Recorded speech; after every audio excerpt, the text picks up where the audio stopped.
अरे ये क्या, आपने ये कार यहाँ क्यों रोक दी? ये तो। हाँ मुझे पता है कि ये शमशान है, मेरे साथ चलो।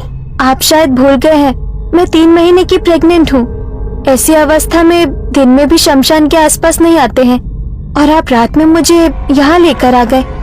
अरे तुम्हारी भलाई के लिए ही आए हैं, चलो अब बातें मत करो, वे हमारा इंतजार कर रहे होंगे यहाँ। पर हमारा कौन इंतजार कर रहा होगा? ज्यादा सवाल जवाब मत पूछो, चुपचाप चलो। कहते हुए वो लोग शमशान के अंदर पहुंच गए। वहां पर एक चिता जल रही थी, उसके पास एक अघोरी बैठा हुआ था। तो ये है वो जिसके पेट में लड़की है? हाँ, बड़ी मुश्किल से पता किया है। आजकल तो डॉक्टर कुछ भी नहीं बताते हैं। आप इस लड़की का कोई बंदोबस्त कर दीजिएगा ताकि अगले जन्म में लड़का होकर वापस आए। ये क्या कर रहे हैं आप लोग? क्या फर्क पड़ता है लड़का है या लड़की? फर्क पड़ता है, पहले ही मेरी एक लड़की है और दूसरी लड़की और नहीं चाहिए। और हम इस लड़की को मार थोड़ी ना रहे हैं, मारना होता तो अस्पताल चलते, यहाँ नहीं आते हम लोग। अरे हम इसे वापस भेज रहे हैं ताकि लड़का बनकर वापस आ सके। ये कैसी बातें कर रहे हो? कहीं ऐसा भी हो सकता है क्या?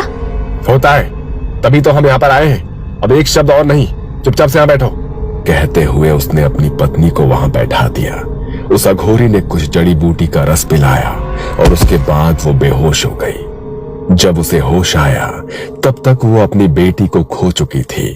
वो खुद को कितना बेबस महसूस कर रही थी, मगर अपने पति और सास के आगे वो कुछ भी नहीं बोल पाई। मगर वो लोग जिसे आम घटना मान रहे थे, वो उनकी जिंदगी का सबसे खतरनाक मोड़ था। कुछ दिनों के बाद उनकी जिंदगी में वो अजन्मी बच्ची लौट आई थी, जो कभी अपनी माँ को आईने में नजर आती तो कभी घर की छत पर। उसकी आंखों में आंसू की जगह खून बहते थे। एक रात सुनसान सड़क पर वो तेजी से चीखता हुआ भाग रहा था। ऐसा लग रहा था कोई उसके कानों में जोर से चिल्ला रहा हो। वो अपने कान ढककर जमीन पर बैठ गया। उसे आसपास का कोई होश नहीं था। अंधेरे में एक मोटरसाइकिल वाला उसे कुचलकर चला गया। इस कारण वो कई दिनों तक अस्पताल में एडमिट रहा। दूसरी तरफ घर में भी उसकी माँ को घर में छोटे बच्चों के रोने की आवाज आ रही थी। बड़ी भयानक और डरावनी आवाज थी वो। कौन रो रहा है? सामने आओ। मगर आवाज और तीखी होती गई। माँ देर रात तक उस आवाज के सोर्स को ढूंढ रही थी।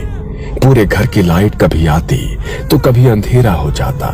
माँ पागल होकर दीवारों पर सर मार रही थी। उस रात घर में एक बेटी मोमिता की पहली भतीजी की मौत हो गई थी। किसी को नहीं समझ आया कि उसके साथ क्या हुआ।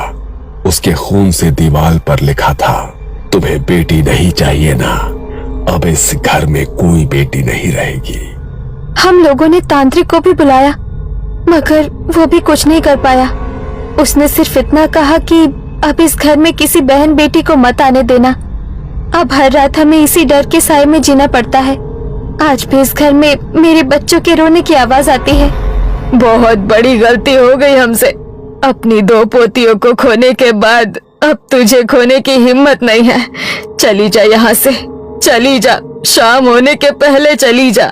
हाँ मोमिता, मेरी कोख तो उजड़ चुकी है, तुम यहाँ से चली जाओ, वरना कहीं ऐसा ना हो कि अपने बच्चों की मौत के गम में मैं कोई गलत कदम उठा लूं। मोमिता पूरी बात सुनकर हैरान थी। उसे यकीन नहीं हो रहा था खुद को मॉडर्न कहने वाला उसके इस परिवार की सोच कितनी घटिया है। गुस्से में वो कुछ ना कह पाई, बस उसकी आंखों से आंसू निकलने लगे। कुछ देर बाद जब वो शांत हुई तब अपनी माँ और भाई की ओर देखकर बोली, ये गलती नहीं है, गुनाह है। आपने इतना बड़ा गुनाह कैसे कर दिया? आपने पैदा होने के पहले ही मेरी भतीजी को मार दिया। क्यों किया आपने ऐसा? बताइए क्यों किया आपने ऐसा? माफ कर दे, गलती हो गई, मगर रात होने के पहले चली जा, तू यहाँ से चली जा। वो मोमिता को भेजने की तैयारी कर रही थी कि मोमिता के चेहरे पर चोट के निशान आ गए। वो घायल हो गई। देव को समझ नहीं आया कि यह क्या हो रहा है।